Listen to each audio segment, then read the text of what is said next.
Basically, once they're touched together, if they're tacky, they're not coming apart, so you better make sure they are where you want them to be.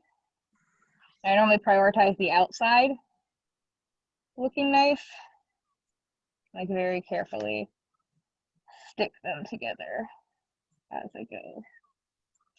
Stick there. Okay. That would help with this in a better scene.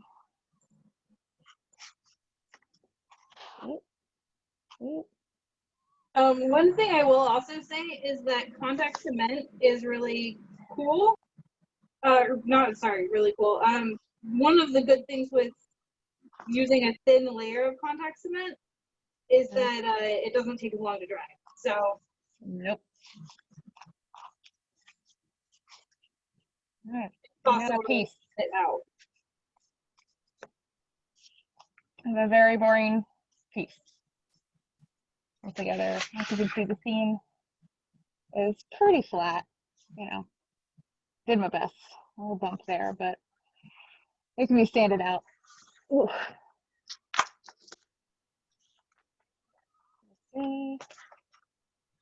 So I have two pretty awful bevels here. Like this is a pretty clean bevel. I don't know if you can see her. Cut at an angle, like a 45-degree angle we were talking about. This one is not. This is pretty bad. You can see all the lumps and bumps. So I'm going to go into the Dremel and clean that up first before I put them together, because this is not going to go together well at all. No, probably not. Nope. So if you didn't hear what Liz was saying, she was saying that her edges are really not very smooth. Because I could barely hear her, but I kind of knew what she was saying. Look, there's a mask in the way. I can't help you. I know. That's why I'm repeating for you. Yeah. So she's gonna smooth out the edge that she's working on, and then she's going to go back over it with the glue, because if she glues it rough, it won't glue flat because there's no flat edge. Hopefully that makes sense. Yeah. So my Dremel, I have a little snake on it, so it's a smaller part that you can actually, you know, fold. And this is gonna get super loud, so I might mute myself for a second.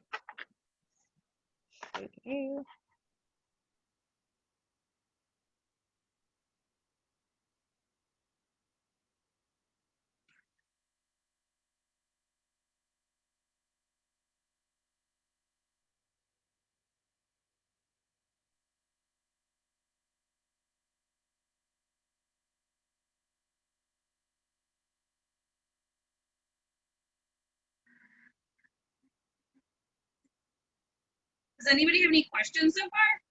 I feel like we're just gluing stuff. Yeah. What kind of head are you using on the Dremel snake? So on the Dremel, I just have a normal little sanding. It's not on, but this is just a little sanding one. I have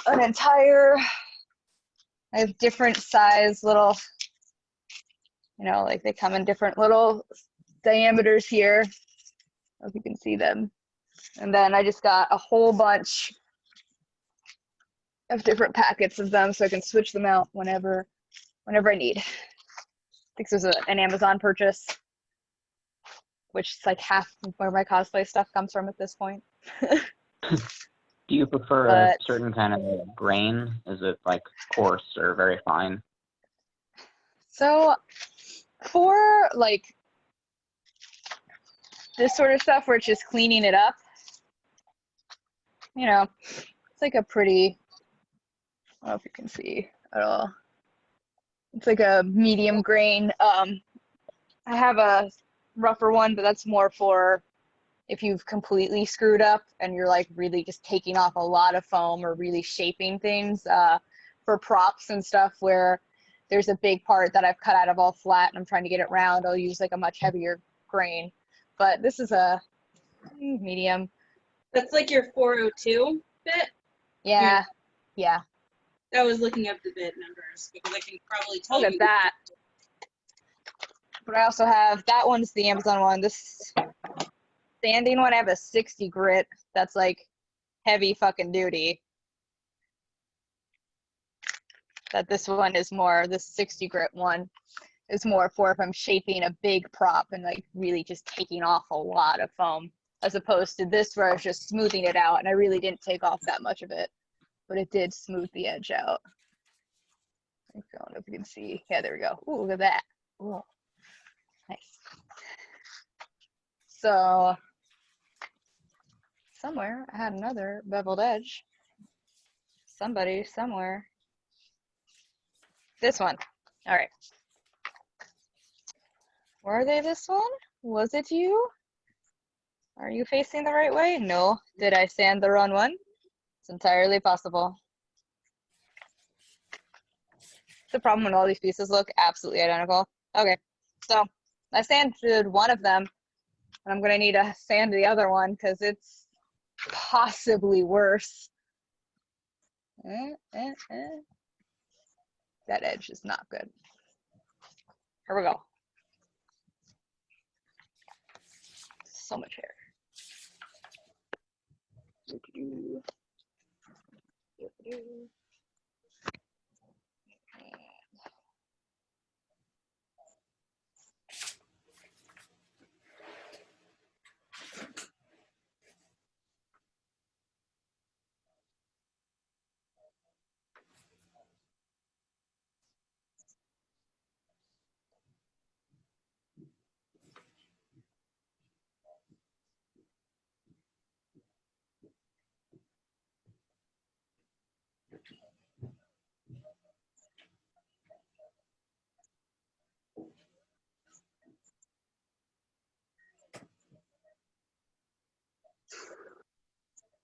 I just glued one of my edges together quite badly, and then the next one very well. So Love that. happens. Yeah. Yeah, with so with the sanding, you always kind of want to do it away from you. Usually, it's normally best practice. It's still not a great edge, but most of it's going to be covered, so we'll make it work. And I don't really want to do this on my cutting mat. It's bad. I like to do this on the craft paper where she belongs. Okay. Okay, so these two pieces, I have the beveled edges, so they're two separate pieces. I'm going to put them together at the angle so I get a little point at the top. Purposely getting that point.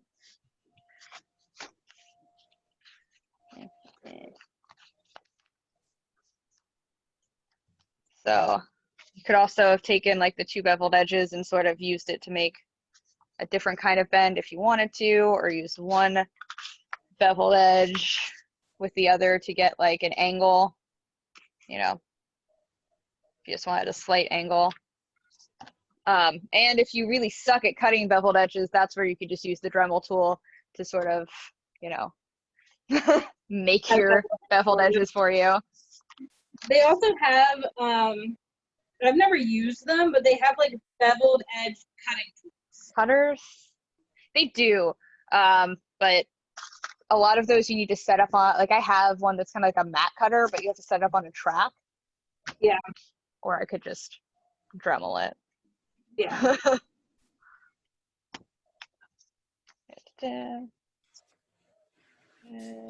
Way easier to get a sharp knife and just practice cutting foam than it is to deal with that track thing. Yeah, it's a lot. And it's cheaper in theory too to just get good. Not have to have as much equipment. Especially when you lose it. Things I've never done in my lifetime.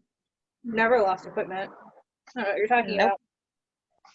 Not me. I have like a really nice X-Acto blade, and I bought a lot of blades for it, and I can't find them. Where the heck I put them? Not quite enough. Hey, I mean, it's better than finding them accidentally by like stepping on them. I don't know. Yeah, I don't think I can really do that. You know, they should be in a box. There, I'm giving you a look. You're giving me a look? I'm giving you a look, and you know why. I don't know. I have genuinely no idea why I'm getting that look. I'm a perfectly reasonable human being. Never done anything like that ever. Why do I get this horrible feeling that you've stepped on an X-Acto blade that you didn't store? Properly. I've I mean, never that would probably stepped be on not. one. No. Have you stabbed yourself with one? Yeah. Love that. Storing them properly is really annoying. It takes time. Eh. The reason why I like this this X-Acto knifey thing though is because the back of it pops open. I remember how, like this, and there's like a Oh key yeah. where I can put X-Acto knife or could put extra blades. So I've always got blades, God. which is important for me because I lose things. One thing while Liz is doing that, I didn't think I showed you guys these before, and I don't know if you can see, but on the inside here, there's these little green hash marks. Because this edge is kind of crazy, it's like weird shaped, I've put hash marks on it to let me know where to glue things together, because then I can kind of line it up a little easier and not have to guess. So for this one, I would start. Are you good? Dry enough? Probably not. That's fine. I'm gonna go ahead and do it. I'm gonna start with the corners and with that center hatch mark right there.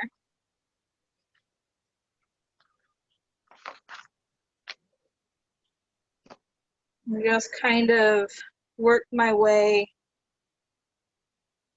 up and down. Eek. Sometimes it's annoying. Bending the foam into kind of place as I go. Just creating all kinds of fun curves.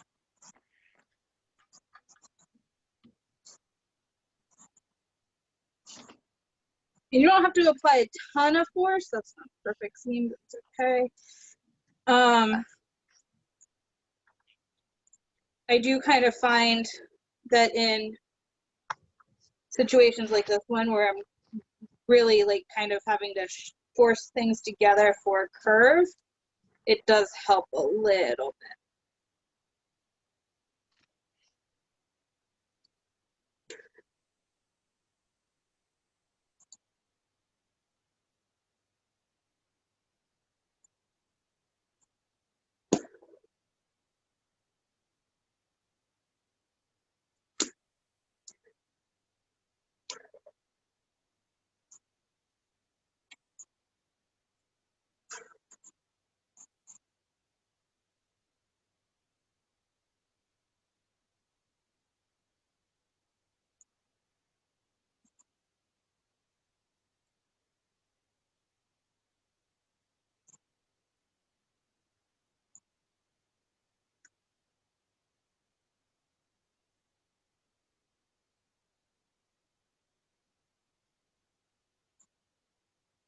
And so it creates like a very, I don't know if you can see that, but like kind of curve shape.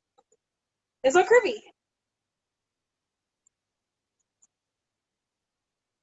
Like a tail flick. Well, there go the headphones. They died. Huh? What'd you say? My headphones died, so I haven't heard the past like 5 minutes. Oh, Maybe a bit less than that, but there's feedback. I'm sorry, I tried, but I'm deaf in one ear and the one that I need died. I was talking about how you want to like line things up along the hatch marks. Yeah, so for this edge, this like pointy one, I had to pinch the tops a lot more to make sure that they all stayed together. But you can see already how this has a much different shape. Exact same thing compared to, you know, just a flat seam. And obviously they're gonna get shaped with heat gun, but.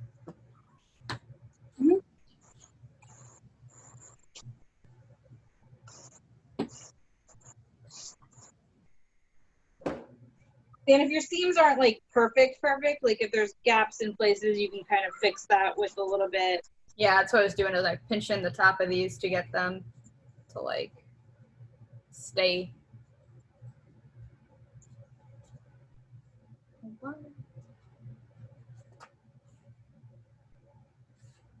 Stay together. Yeah. And there's ways of filling in your seams later with what's it called? Caulking? Yeah. Yeah, but paint will do a lot too, and yeah, that.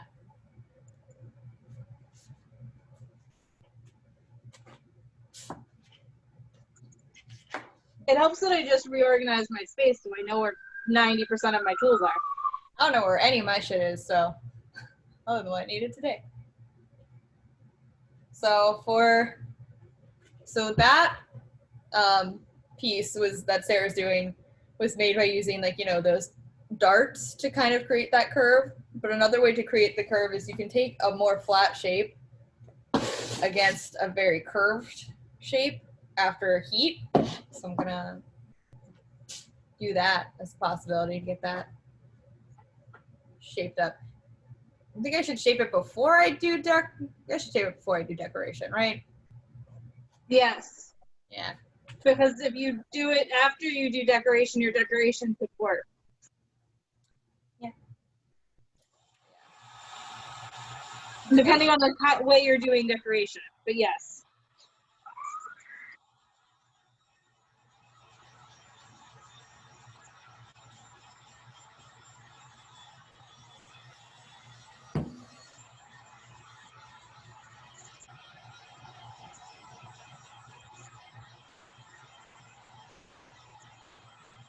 Don't remember how long I gotta keep this for. It's been a while since I've done anything. As long as it doesn't catch on fire, you're good. I'm with what she said. One other thing I'll mention, and I don't know if this actually does anything, but I've seen other YouTube cosplay people do this in like how-to videos. And one of the pieces of recommendation I always thought was kind of interesting is when you're working with this kind of bended shape with foam and you're gluing it together, if you flip it inside out and then rework your seam, you both get a nicer seam and you, what's it called? It stays better. I don't know if that's true. I've never seen a difference, but I do that. I flip it inside out a couple of times. Yeah, that makes sense. I'm not gonna flip my beveled edge out. I feel like that's not gonna do what I want it to. No, probably not. I feel like a beveled edge is the wrong example for that. Yeah.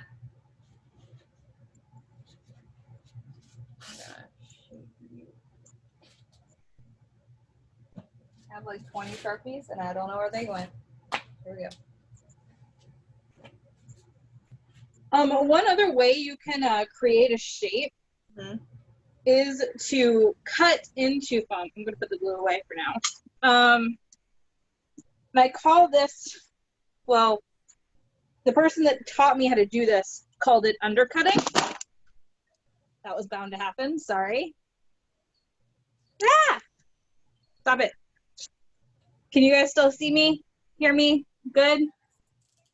Yeah. Oh, there she goes.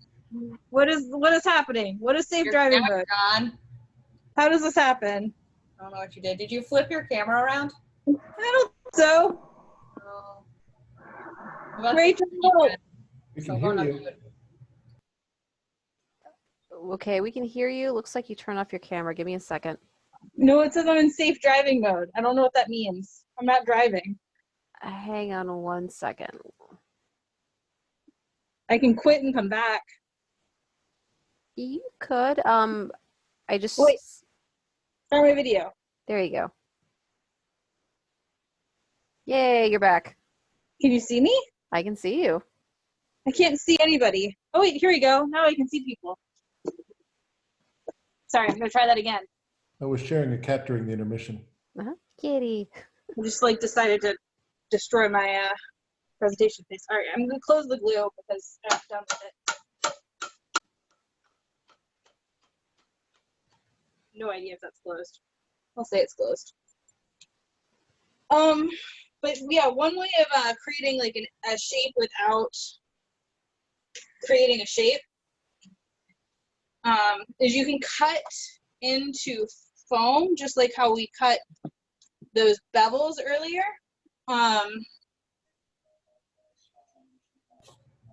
So like, let's say this piece right here is this thing that looks like a bat wing is supposed to be something that goes on an arm.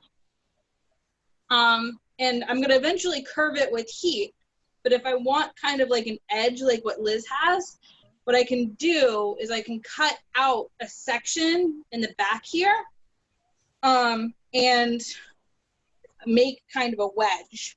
So I'm gonna do that really quickly to show you guys what that looks like. Move stuff out of the way.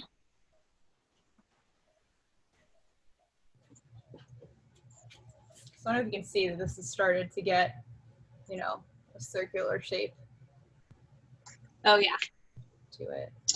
So mostly I heated it up for a very long time and still started to get floppy. Once it was floppy, I like stretched it around my curved surface and just sort of pushed it into shape. I don't know how much it's going to be a good shape that we want, but it's a shape. And we did it. I feel like that's how people make boob cups for female armor.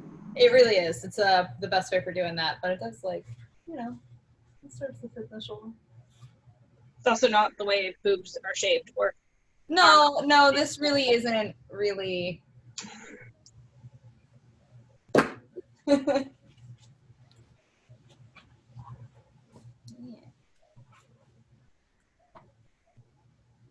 what I'm doing for creating the like under thing. So I'm basically just marking with my silver marker kind of where I want my groove to be. So you can see that nice little line. And this is very thin foam, so I'm going to do a very thin cut with my X-Acto knife.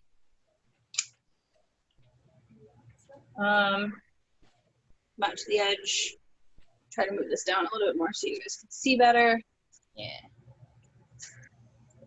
And basically what I'm doing is cutting towards myself, which I'm fairly certain I'm not supposed to do. And just cutting at a nice angle down where I want the edge to be on the first side. Doing the same thing, the similar angle on the second side. Being careful not to cut super deep, which I can kind of control by marking or seeing where on the edge of my blade I want it to be. And then I pull. Like a tiny blade can be helpful. You can see exactly how far you're gonna go. Tiny blade would be very helpful. Don't really like those. Oh my god. Yeah, if you're cutting, once you get past 6mm foam, having a thicker blade like Sarah's is a lot easier. But with this, even this tiny one, I can stick this out pretty far and get a pretty deep cut. Because the less you have to go through back and forth, the cleaner your cut is going to be. But you want to be controlled with it. If you're like struggling to like, and your arms going crazy, you're not going to get a good cut. So I don't know, just nice skills. But anyway, so what I've done is I've made this nice groove. Can you see that? Yeah, groove, which I will fill with glue, and then I'll push it together, and I've got this kind of, even though I haven't heated this at all, I've created a shape. And like that's obviously a very different seam. Like this is a very harsh angled seam. It's the same idea, but with this one you can also sand it down as well. But you know, you will make sure that you want to make sure your glue goes all the way through if you're gonna sand this down with your Dremel. But I like to show undercutting because I think it's a cool way to basically create, use the underside of your work that no one's ever going to see this. It's on the other underside. But this is pretty either, so. yeah, to create something that's, you know, a shape. Plus more knife tools. I like playing with my X-Acto knife. Yeah. Cool. Any questions about contact cement or gluing things or creating shape with heat?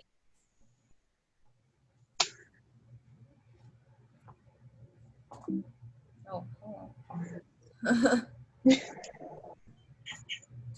cool. Cool. Is it clean? Is that what we're gonna do? Or are we gonna do? It's like these edges are not good. What are you gonna do? No, these edges are not good. So, for like, Oh, say you have a joint where they don't quite join. That's where again you can take the Dremel and just clean up the whole edge, like that where Sarah's doesn't quite meet.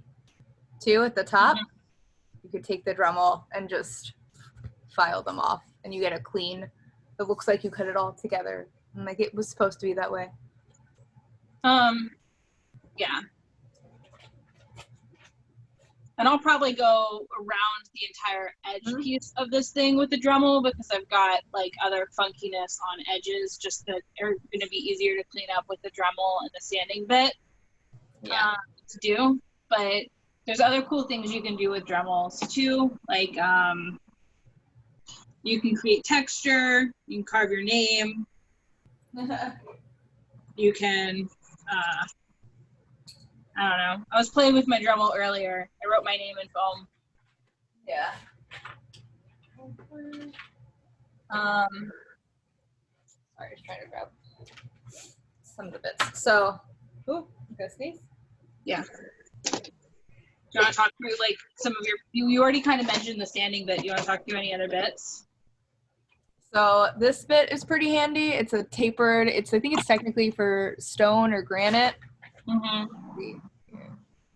But since it's got that tiny, you can get small little details, and I've used it to make like very tiny little holes and things, or like little, this is another pretty cool one. It's got like a little concave in it. It also makes pretty cool looking like inverted rivets. This is about the same. But yeah, some of these like quote unquote stone shaping ones, sanders, are pretty good.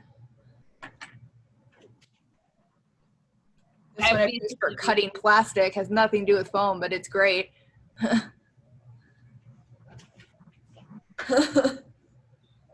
have a lot of the same ones. This one is really good for creating all kinds of texture. It's basically the same cone one that Liz was showing earlier. But this one's more of a, where's my camera? I don't think where I'm going. Somewhere. There we go. Here, I'm going to change the angle so it's not as weird for me to show you things. This one, which is the same color as my skin. That's not helpful. Here, hold it against the green thing. This one's like great for, creating shapes. I did this one to create like kind of a, what's it called? Ball pen hammer kind of effect. Yeah, I've used that to make hammered metal. Like hammered it. And then I also really like this one which I think is actually for etching glass. Oh, that man, the ballpoint. It's a little super tiny. You can make holes with it. You can do really intricate details with it. That's the one I wrote my name with earlier today because I was like, I'm going to see if I can. The one thing I will say about that one, though, you can kind of see on the foam where it says Sara, maybe. If I hold it up at the right spot. Yep, there you go. Oh, it ate into the foam a little bit? It ate into the foam a little bit, so you will have to do some cleanup after the fact. Yeah. On it.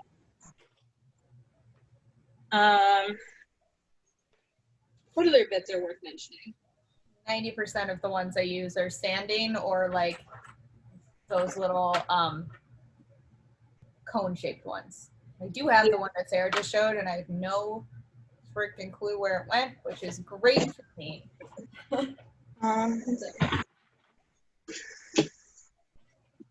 But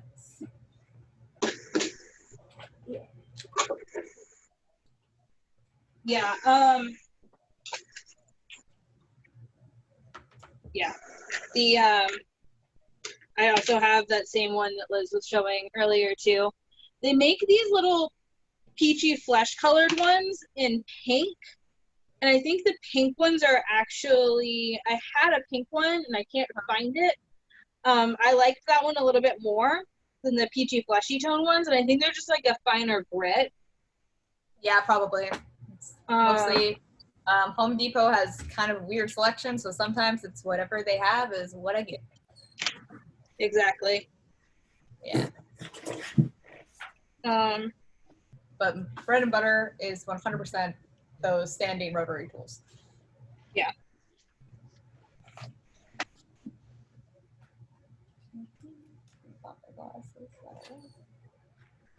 And then I also kind of like these, I don't know if you've ever used one of these blue ones, Liz. Yeah. They're Again, kind of, I have all of these, but I don't know where they've gone to. I think most of what I use is this tiny one that can get to details in small space. yeah.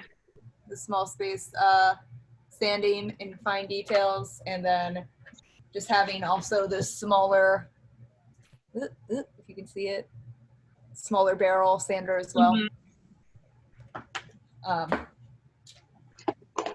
Yeah, they're all, there's a lot of them that are really useful. But if you've got a sanding one you can get away with, you can make a lot from just the sanding one. We'll do a lot, and just how you use it is a huge part of it. Yeah. So on how you use it, you want to talk a little bit about kind of different sanding methodology things? I mean, so for cleanup, for basic, you always kind of want to hold your work away from you and then like slowly sort of drag this across and like in this sort of angle, you know, and slowly work into it. If you just go straight in, you know, you're going to create little divots into it and just going to hop along, and it's not going to be a clean edge. As far as making like decorations, you can also use that to your advantage and sort of like hop into it and make that, you know, little angles into it. But in general, one thing is, I will say, and I think Liz mentioned this earlier, is that Dremels have like a kind of natural directionality to them. And if you can, I would always try to work with that directionality. yeah, bringing it towards you is just, it's going to create some weird shapes most of the time. Going away from you typically is going to be a lot easier. Yeah. If you want cleaner. Have you guys used a Dremel before? Anybody never used a Dremel before? Is it now going to be? We own a Dremel. Yes. Sara?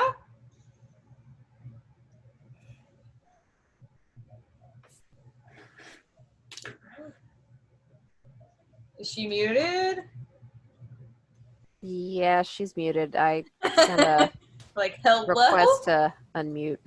Hello? I guess if she's dremeling. Oh, okay, that makes sense. Yeah. Spoodily I'm about to do, so.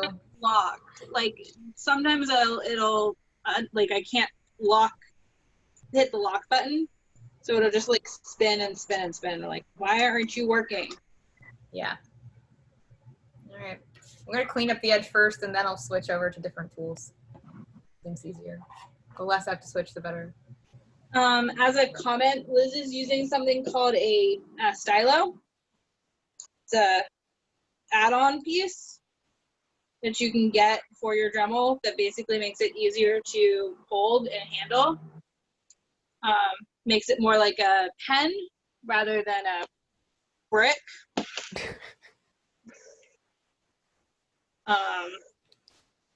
I'm not going to use that though because you don't have to. And I figure, you know, showing people that there's two ways of doing things. Plus, I like doing things the harder way. As people that know me know. Oh, now you're working. Stupid thing. Didn't want to work a second ago. I'm pretty sure the dremeling was not the worst noise because the dog was howling, but you can see the edge got a little cleaner. So, part one.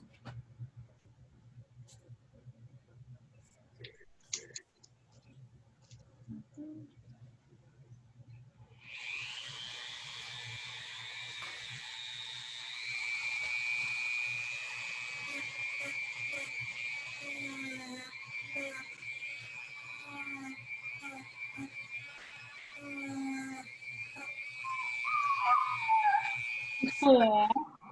Why is he howly? Because the sound is very loud and he doesn't like it. Granted, he's like spluted over there otherwise, but just howling. That poor guy.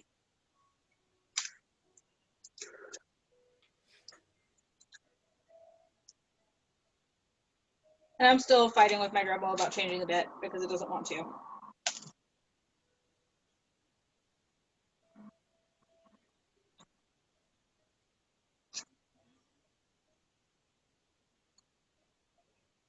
Does not want to have the sanding bit on. Why don't you want to have a sanding bit on?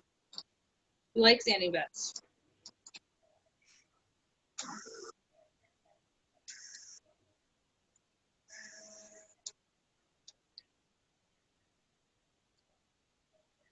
Are you on now?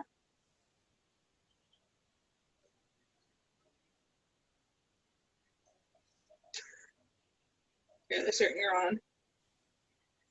Come flying off and injure me, I'm going to be really upset with you. Talking to your tools helps them. Oh, I'm sure it does. I recommend it.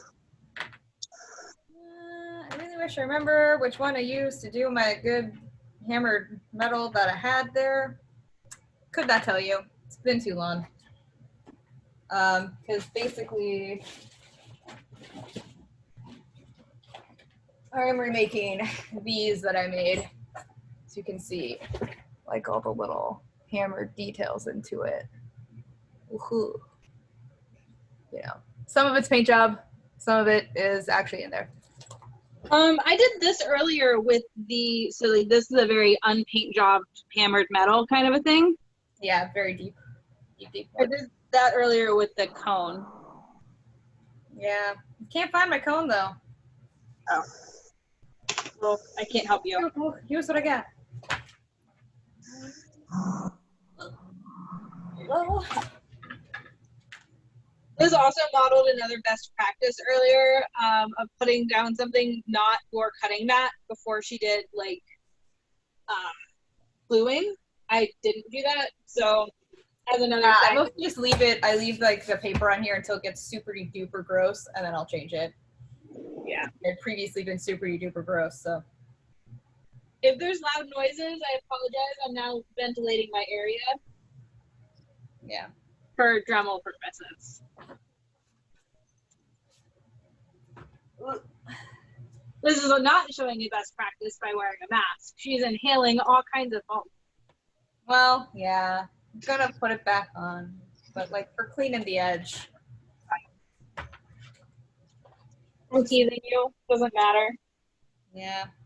We've all inhaled foam at this point. Nothing is funner than Con Crunch when you just find foam in your coffee and you're like, this is my life now. This is what I've reached. Ooh. Foam in my coffee. We're Great. having black snot for like a week because you dremelled and you couldn't find your masks, and you're just like, fuck it, Con Crunch. Yeah. Or you're just switching between doing things so fast that you're like, I don't have time to put the mask on enough. You get what you get. Mask is entirely too tight right now, so it's really fun.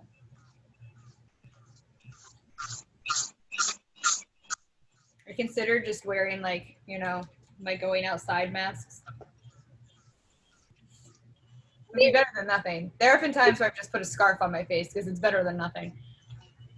It keeps foam out of your lungs. It's the same thing. Yeah, it keeps more of it than nothing, you know.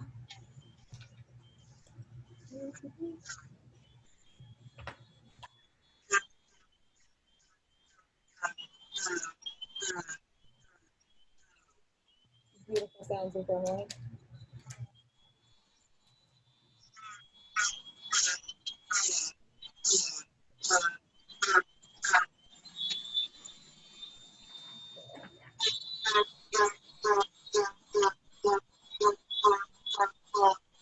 This is really exciting. This just like Ed's cleanup piece.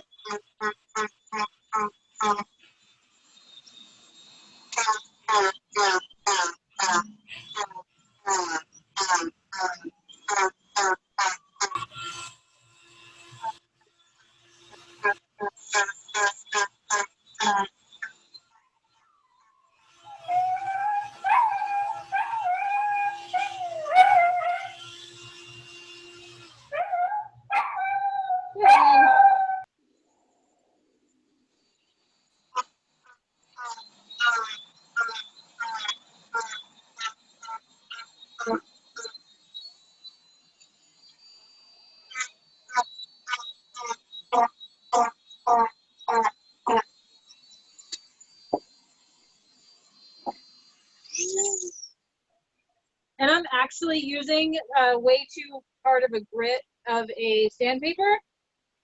And the reason I know that is because it's chewing up the edge of my foam again. So it's like taking a lot off and it's really chewing up the edges. So I'm gonna switch to a softer grit. You're just freehanding that. You're using you're estimating how much to take off at once. You don't have to like measure that. No, I'm just I'm not even taking, what I'm trying to do is I'm just let me show you. So this edge here, do you see how it's not perfectly lined up? Oh, I see. Basically what I'm doing is I'm going around and I'm taking off these weird rough bits. Okay. But what this bit is doing is it's grit. actually creating additional weird rough bits because it's too strong. It's the wrong, yeah. Okay, thanks. So I'm going to switch to a softer sanding tool. I can figure out which one I want. So I just used this bit. It's like, you know, the peachy. Oh, there goes my keyboard. Hope I don't need that. Hope it's not typing stuff. But you can see some of the like divots that makes kind of more like a bark. That was just by using the edge of this and going kind of like pulling the foam in a curved circle and kind of digging in a bit. Dylan, you are okay, I promise. I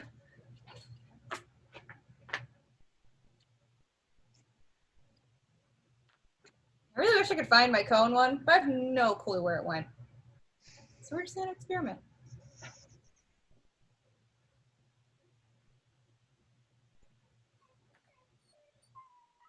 Dylan!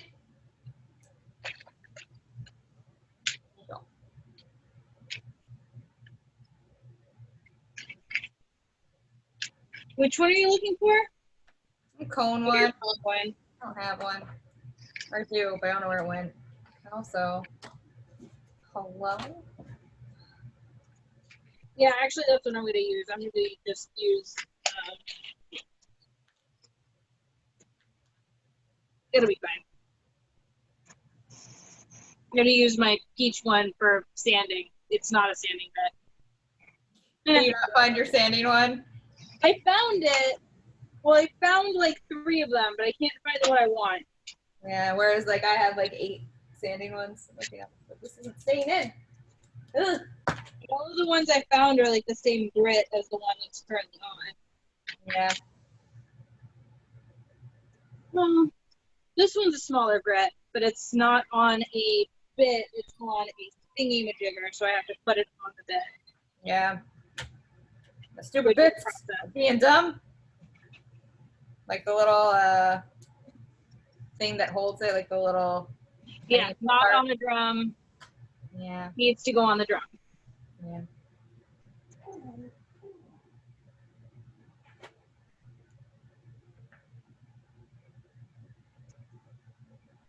Great, that's not going flying up. That's good. Where did this screwdriver? The screwdriver thing? That's what I'm looking for too. Huh?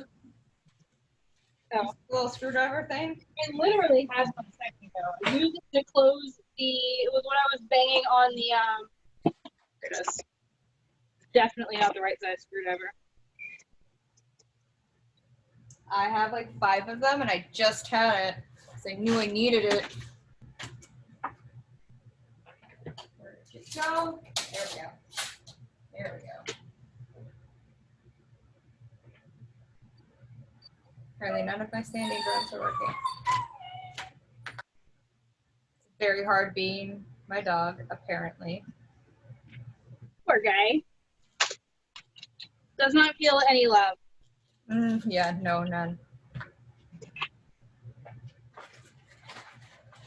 No one's ever loved him. Just want one that fits.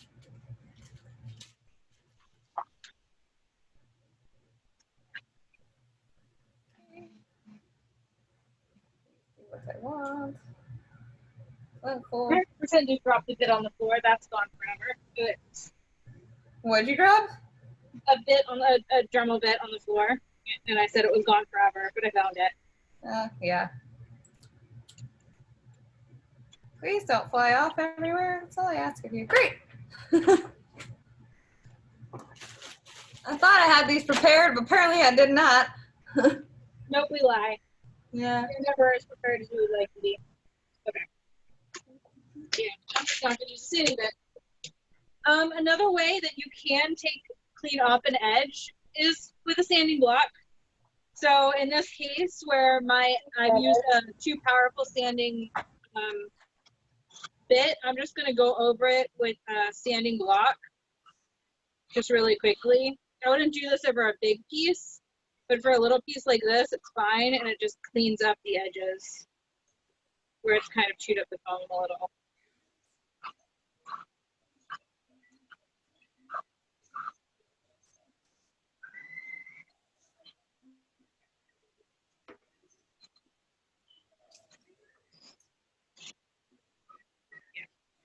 And now my edge is nice and smooth.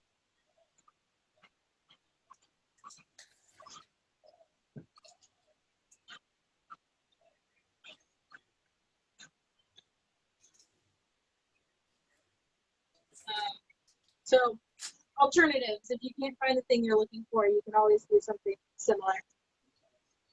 What are you working on now, Liz?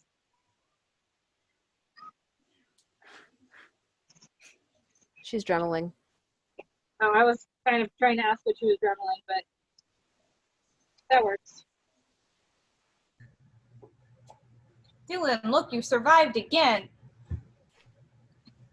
Yeah. Oh, still making the armor texture? Yeah. Trying different stuff. Without the cone. It's just not quite as good. What are you going to do? Try a different bit.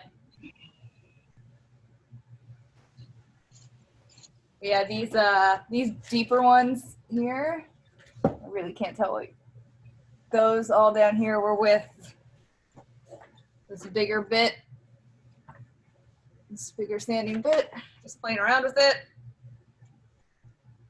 Mostly, I highly recommend taking a test piece of foam and testing what you're trying to do on it and get better at the technique that you're trying to actually do, you know. I'm gonna take this one that has like the hole in it. I'm gonna push it down, see what that looks like. Please tell me this already fits. Oh, thank God. I'll have to change it.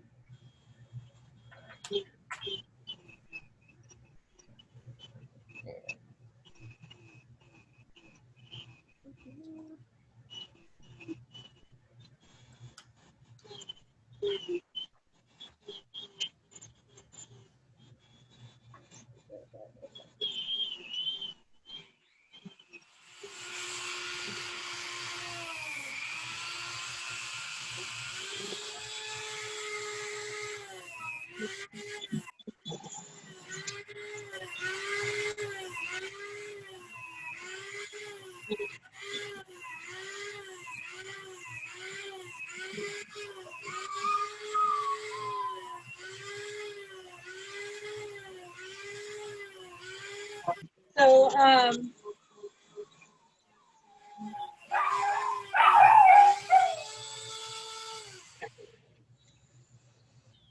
that's not particularly effective. It's okay.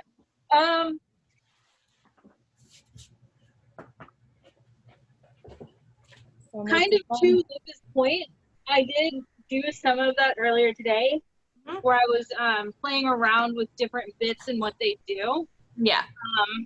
So I used this bit here, which is this one, to create these kind of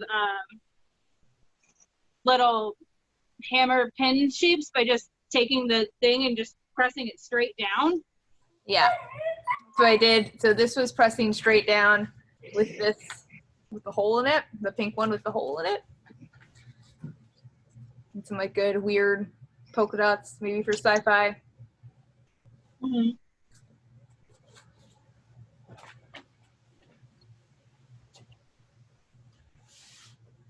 There's a resource that I'll share with everyone after the class that actually has a swatch of all of the different Dremel bits and what it does to the foam.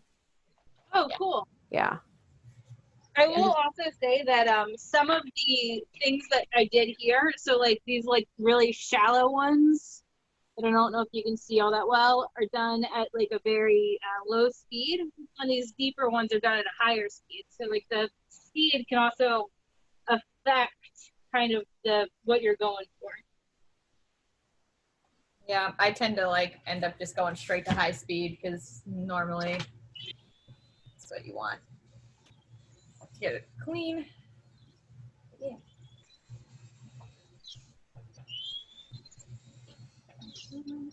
One thing for going straight down is that it's really kind of actually challenging to do. So Dremel will want to kind of skate all over. Yeah. So I'll hold this down so you guys can kind of see. I'm like holding it with both hands actually to come just like slowly lower it.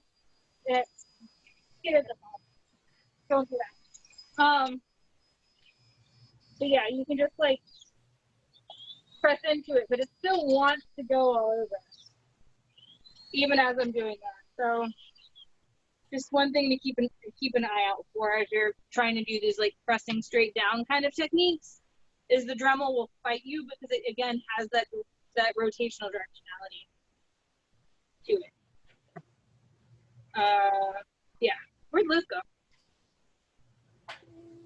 She's there, but walked off camera. Okay. There she's back. Yeah, I was looking for her to see if I had my cone one and can't find her. Your which one? The little cone one. I don't know where it went. It's somewhere over there.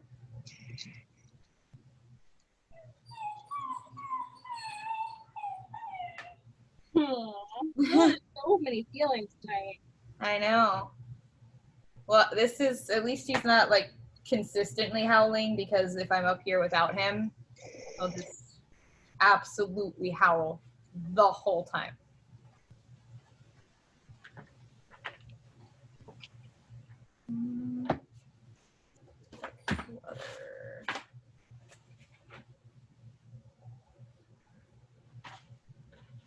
With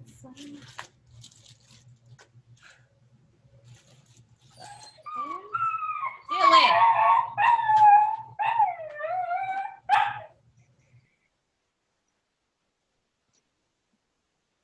Stop it.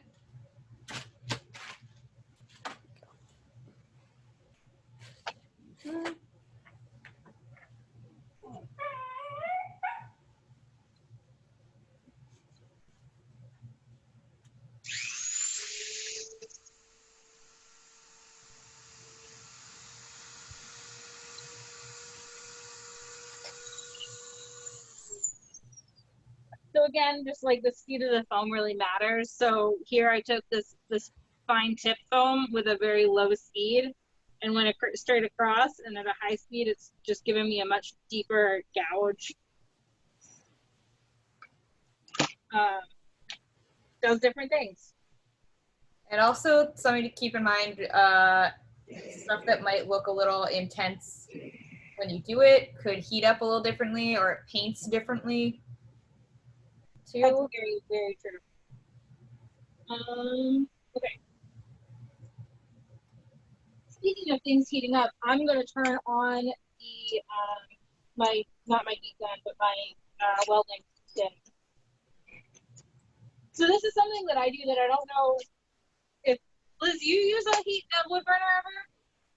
I've not needed to. Rachel? I do. I use it a lot. Yeah. Me too. Yeah. A wood burner I use is really cool because you can create. I like it because I can kind of almost write with it in a way that I feel like you can't always do with a Dremel. Yeah, you can't. So, you've got this entire section over here. You can see where I kind of wrote my name with the Dremel, and a lot of this like weird tooling here.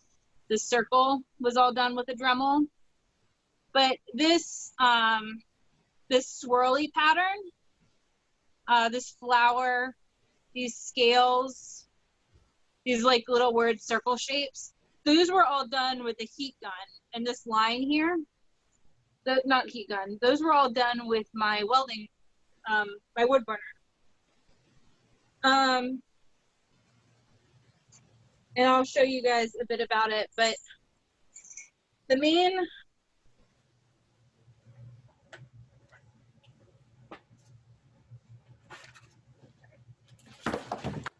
Well, that was fun. So glad that happened. So,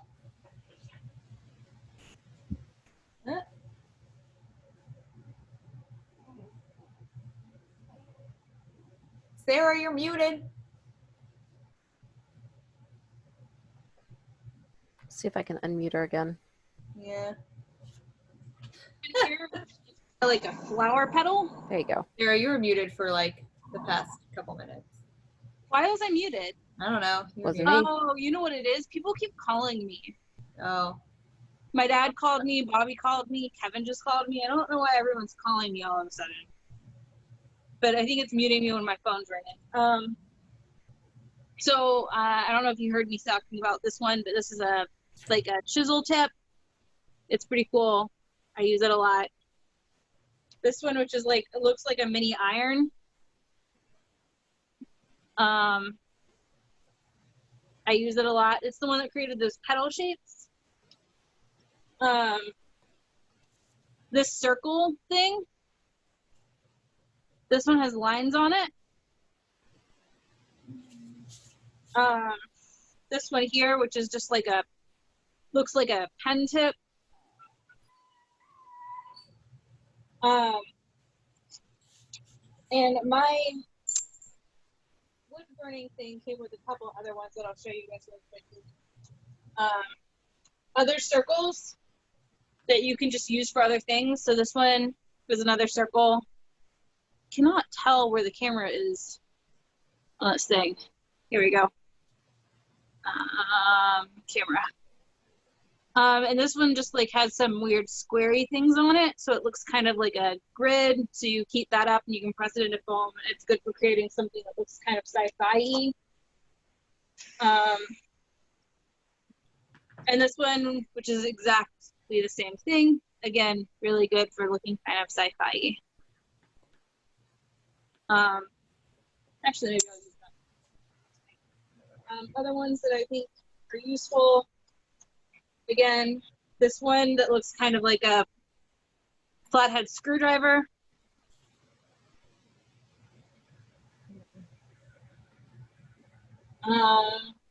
And then there's two others that I don't really use as much, but I'll talk about them anyway.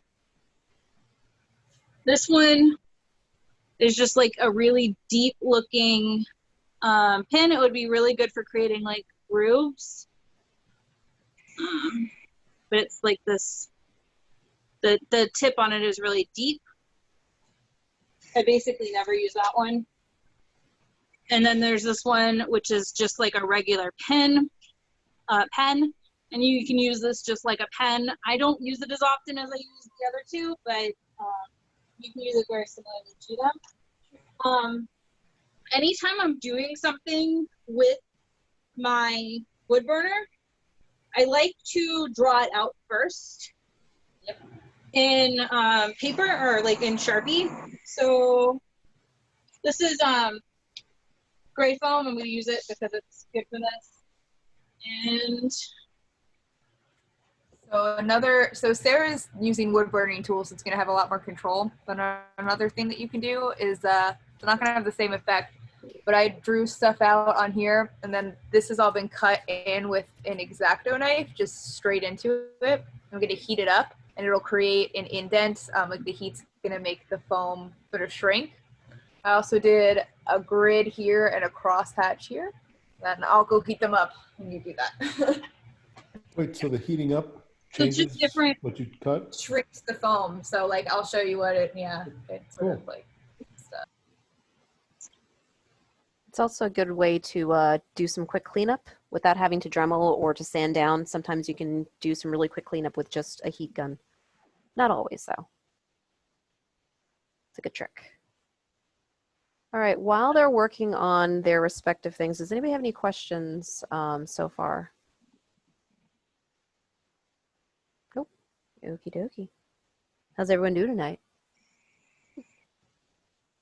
Good.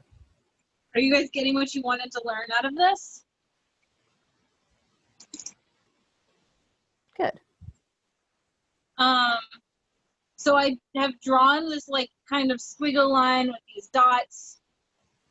I'm not sure you guys can see because it's getting very dark in my space, but I'll make light move in a leaf. So just added more nonsense to this bit of foam.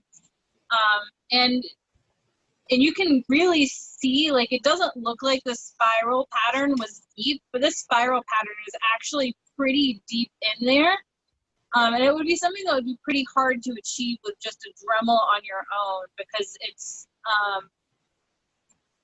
it is just like this really kind of deep cut into the foam with, I feel like I'm making things worse with light. Hold on. I'm limited where I can point the light. Maybe if I point it up here. Nope, that's not better. That's better. Maybe not. Okay, Liz, what do you? So first you can see where I burned the foam, so don't make it that hot. Don't do that. You can see how this hatch mark just opened right up. You can see how much deeper that is. And you can see where I cut these, where like the lines are broken up. That's cool. And so Liz just cut that with just your X-Acto I knife, just right? cut an exact line with an X-Acto knife, but it's only gonna make that if you don't like actually like carve any extra out. This is just one singular straight line. So it opens up just that gash in it. The wood burner is gonna have a lot more, nuance. So a similar thing I did with the wood burner earlier. All right, I'm gonna come up closer to the camera and try to. I'm gonna move this light. We're gonna move the light and see if this helps. So you can there you go. There you go. see that swirl that I made earlier. So that's the swirl just flat, but if I press it open, you can really see kind of how deep it goes into the foam.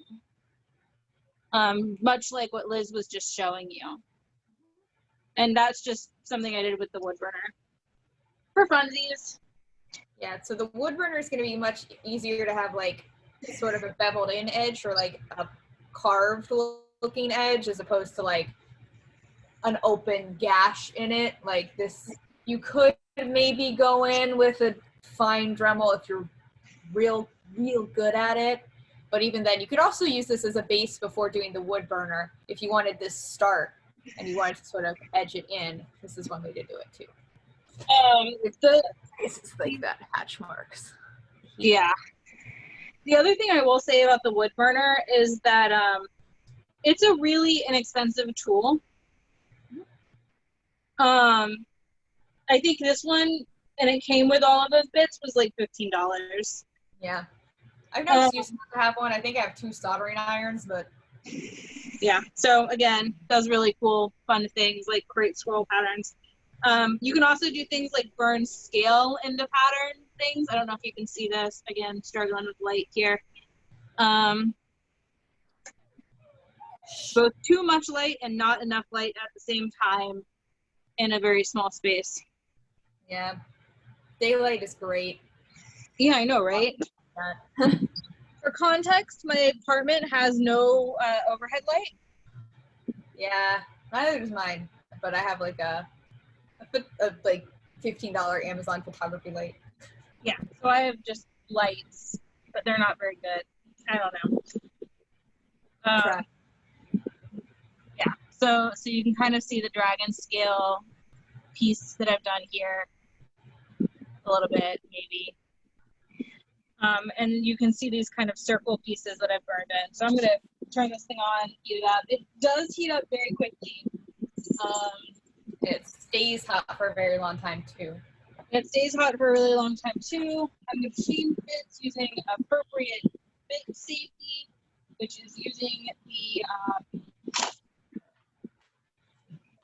So what I have is a little, I bought like, this was made for like, I don't know, curling irons and stuff, like TJ Maxx. It's just a little silicone pad that I keep so I can put my heat gun on it, or I can put a wood tool on, you know, just to make sure I don't burn shit.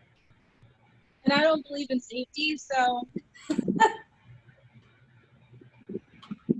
when your house is carpeted and you've burned some of the carpet and melted it, you get real good at, I have like a really big silicone mat that I do for like when I'm doing all the really big. My house is carpeted. Have you burned the carpet? I've melted the carpet. I've never burned my carpet. Yeah, I've melted carpet before. I don't recommend it. I'm not a, it's fine. I definitely got contact cement all over my hands though. I did not. No. What? Because you The more I do, the more possibility it is, you know. That happens. And I'm just kind of holding my hand near this thing to tell when it gets hot, which is not really the way you're supposed to do this either. Shh, don't judge me. Definitely don't touch it to see if it's hot yet.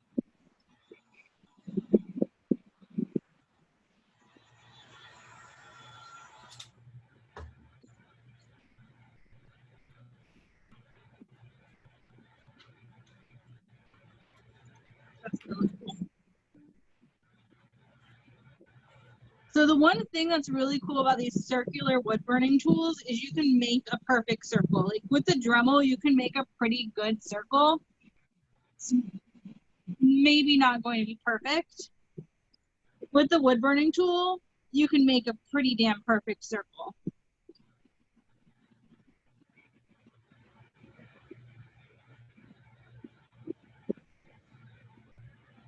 Now how big is the circle? Not very big.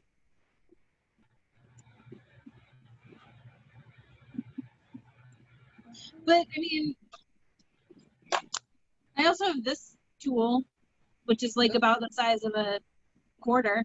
So I can make a quarter size circle. Yeah.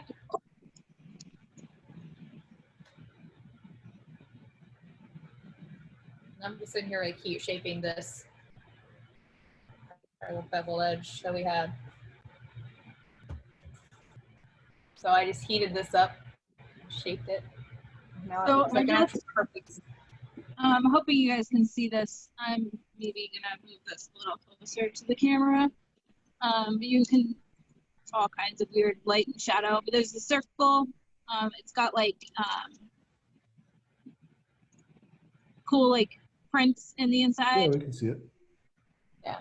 that I just made, and that's just by holding the wood burner just straight down. So it's this tool on the wood burner. It's got a weird edge, and I just held it straight down, and it creates that kind of detail. And you want to hold it there for a second, and it creates another one. And you can get really good consistency with this thing, which is kind of cool. Enough of that bit. I'm going to switch it out. Yeah. And what's nice about the wood burning tool is that you can kind of use it like a pen to an extent. Mm-hmm. Actually, what I was about to show.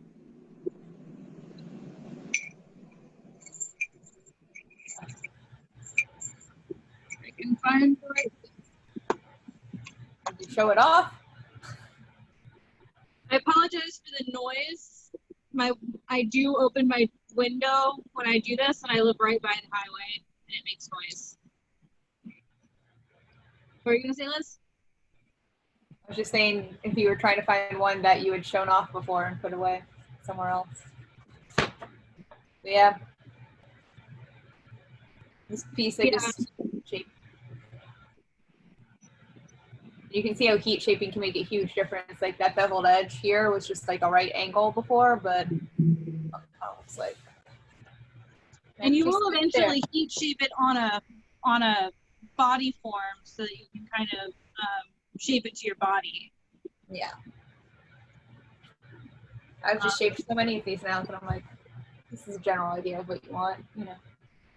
Now, the one thing with using this thing, the heat gun, like a pen, is you do want to be very careful that you use only the thin tip and don't let this fat bit touch the foam, because the fat bit will burn the foam As well. just like the thin bit will, and so you'll end up with these weird things on the foam that you're not looking for. So you do want to, you can't like hold it at the same necessary angle as you would hold a pen. And the other thing you want to keep in mind whenever you're drawing or writing with a foam, with the heat gun, with your wood burner, is you want to do smooth, steady strokes. And you can go over the area multiple times. But if you do like a jerky stroke, like you stop in one particular spot, you'll end up essentially creating like a deep groove. So I kind of did that here, where you've got like these 3 different lines. One is very smooth, straight, and consistent, and the other 2 are kind of jerky. It's because the first one I did lots of very straight, very smooth lines over, and the other ones I did kind of jerky-ish lines. Yeah, because I guess when you pause, it doesn't stop burning. It's just going to keep melting it down. Exactly. It'll keep burning the foam,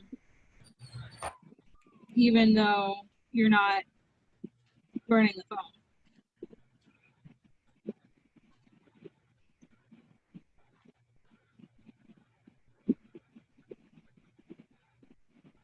The other thing I'll say is this, I'm doing this on a foam tile because it's a little easier to show up on camera because it's white. But this foam tile is not the most high dense foam.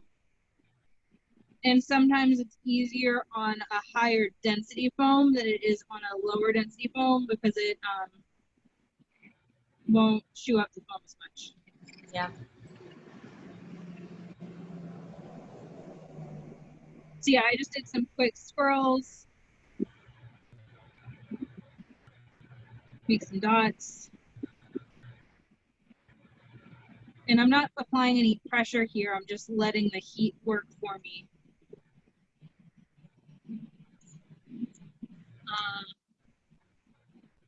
Yeah.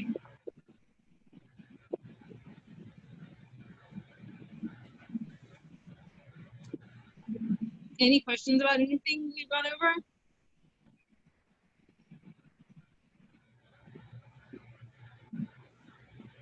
I feel like we keep asking for questions. Yeah. Nope, none so far.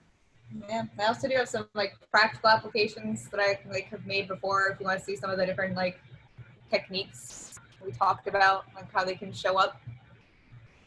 I mean, this piece was made for mostly all of these little bits are just dremeled. Like I cut out very flat shapes and just all those bevels are dremeled in. That's not something where you laid something else on top of it. You cut the other piece out. So each of these, like, see that like little tiny piece? Those were like separate, and I actually taped them to a flat piece of foam, and I dremeled all of the bevels into it. Okay. Very freaking careful. And then glued all of them on. So all of this was also just dremeled. It was cut out. It looked like it had an edge like this, and you just sit there and dremel it down until it looks smooth. Same with all those edges. I just put a thicker layer on top. So like this bottom piece is like 2 millimeter or 4 millimeter, and this was like 6 or 8 millimeter. So it's that double the size, and then you sit there and bevel it down. You can do a lot with just dremeling very patiently. The one thing that I probably use the wood burner for the most is anytime I'm doing any sort of natural texturing. I really wish I knew where my axes were. Oh yeah, so if you want to do a wood grain using the wood burner, ironically, it's a good way to like get those sort of more natural lines, because with the Dremel, since you're kind of always going one direction, or you're not able to really draw or get very good organic shapes from it, it's very good for getting a smooth edge and, you know, carving into something. It's not great for making those details. Yeah.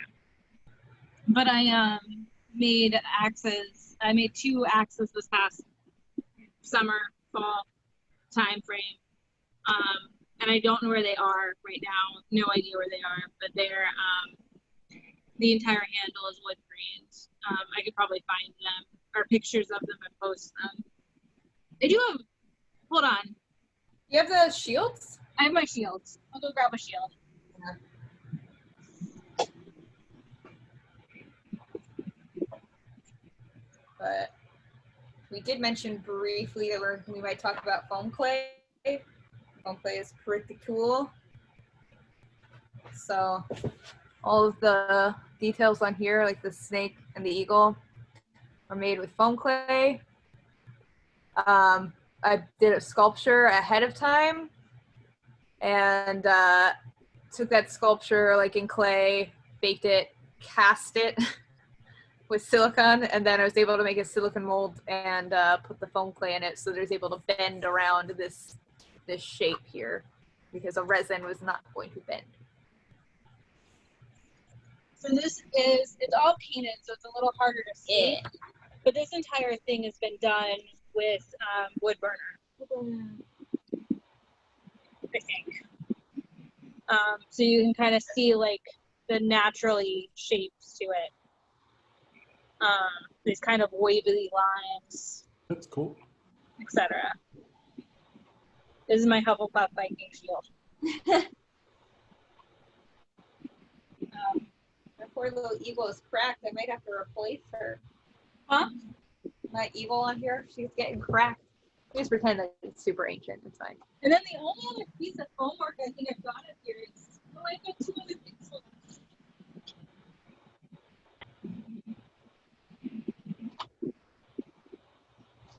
Yeah, most of it is just built up with many, many tiny pieces. Like this little piece here. It's just a lot of like, there's a piece there, that's a piece. There's like all types of like, that's a piece wrapped around in a circle. Those are little tiny pieces. most of foam crafting is just tiny pieces all built up together and then dremeled down, then painted. But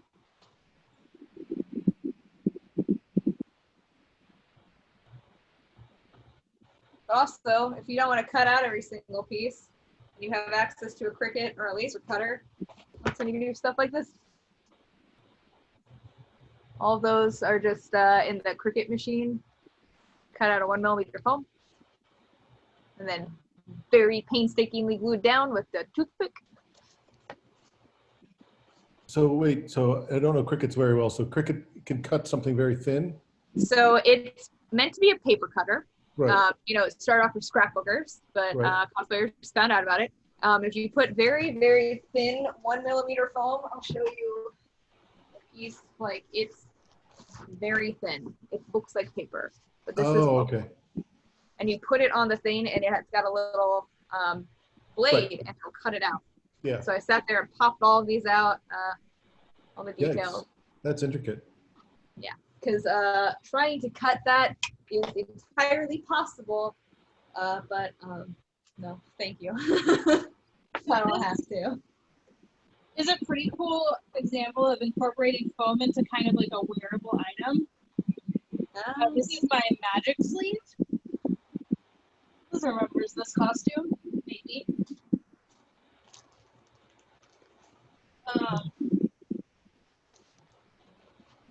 So this is an arm piece. The entire thing is movable. It's actually on stretch fabric. But I've got all of these crazy spiky things sewn onto, not sewn onto, glued onto fabric. Eventually I want to go back through and add more spiky things, but. And you made the spikes by just getting cones and, you know, just like triangles of, you know,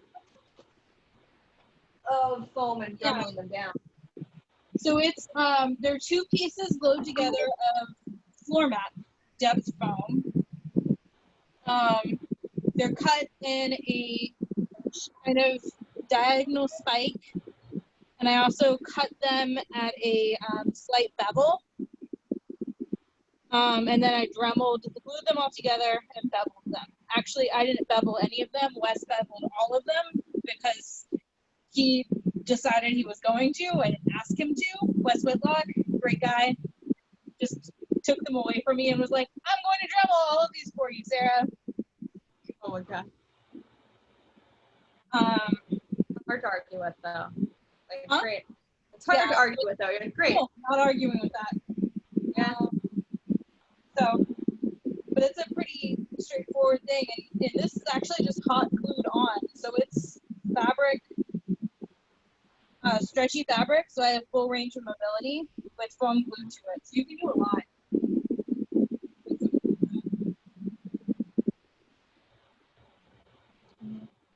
And then I pulled this art. Take to fit in the camera. Oh yeah, all the weird stuff you threw on it. Move you guys back up. Change the angle again. Refocus light. But this is my big sister, one of my big sister arms.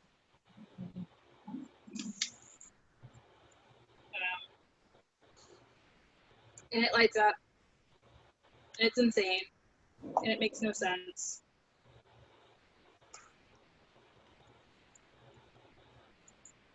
And this is not armor.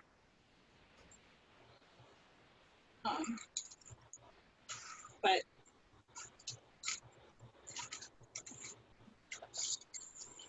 I'm forcing it to where it goes. And this was this is probably got the piece that has the most weird pieces in it out of anything I've ever made. Because this is a water bottle that I painted. Yeah. The rest of this costume is in storage though, because it's too big. Yeah. So for somebody that's getting into foam armor for like the first time, would you recommend the 3 tools to start off with would be a heat gun, a Dremel, and then a wood burner or soldering iron? I think wood burner would be good. I think no matter what, invest into a lot of blades for your knife. You can't overemphasize. I think I would actually say a Dremel, X-Acto knife, and all of the blades, and a heat gun. Yeah. The wood burner I really like, and I use a ton of, but I also know people that do a ton of cosplay that never use it. I didn't use it for this piece at all. And this is probably one of my biggest foam builds ever. It's not done in any of the Big Sister. Yeah. Yeah, all of Aloy that I did, I don't think I needed, I've never used wood burner, so I haven't needed it. I'm sure it might have come in handy at some point, but, also, I would make sure that you get, you don't have to get amazing expensive foam or the higher density, but it does give better results at times. If you want to do something that has detail into it, if you're going to be doing that detail work into it, like Sarah mentioned, getting the higher density foam for those pieces, or this piece that has a bunch of layers in it, the bottom layer, it can be the Joann's craft foam. It doesn't matter, no one's going to see it. But for if you're going to do details into this top part or something, you would probably want that nicer density foam where you can get a smooth paint on it and get all the nice stuff on it. The other thing I would say is you can fix a lot or do a lot with paint. There's no texturing at all on this flat layer right here. Mm-hmm. The only reason it looks like texturing is because I painted it to look like there was texturing. Yeah. So yeah, you can do a lot with paint. Correct a lot of mistakes. Also make mistakes. But you can paint over it. It's fine. You can paint over it. Yeah, because this does have some subtle texture in it, but a lot of what gives it the character is really that paint job. Yeah. Man, she moved. Hello. I was gonna ask, how did you get that one to move? Is there? So they're all separate pieces. They're all 3 separate pieces, and those are Chicago screws in it. So they're just screwed in. I don't know if you can see. Very hard to show. What's a Chicago screw? Chicago screw are they're screws with the rivet heads on both sides. You have a flat one, and this top one thing that holds screwed together. It's what holds the entire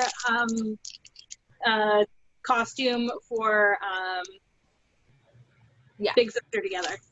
So basically there's a top and a bottom, and the top part screws into the bottom part. One side's flatter than the other. And you can get different diameter, or length rather, and diameter.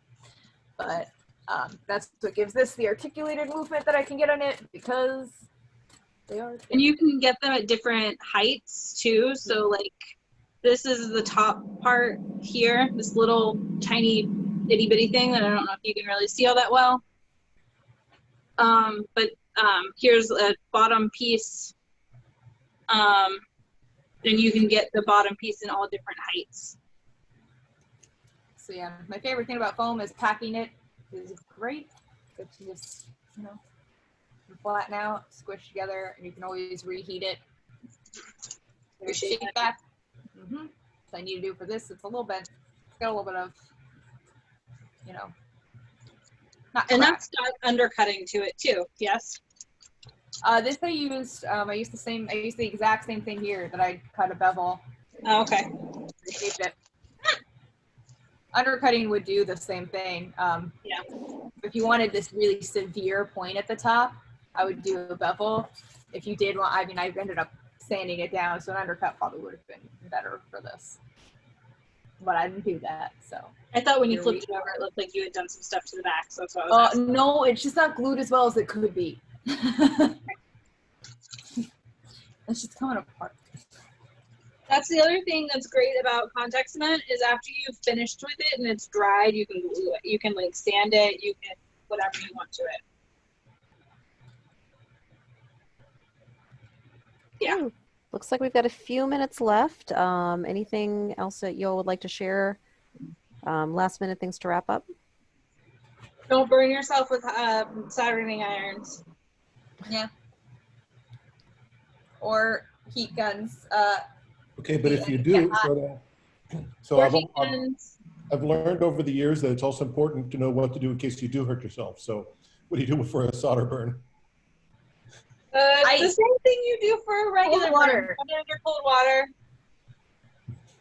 Or just ignore it. It's going to happen, right? I mean, also, as a general world life advice, never listen to me for health advice.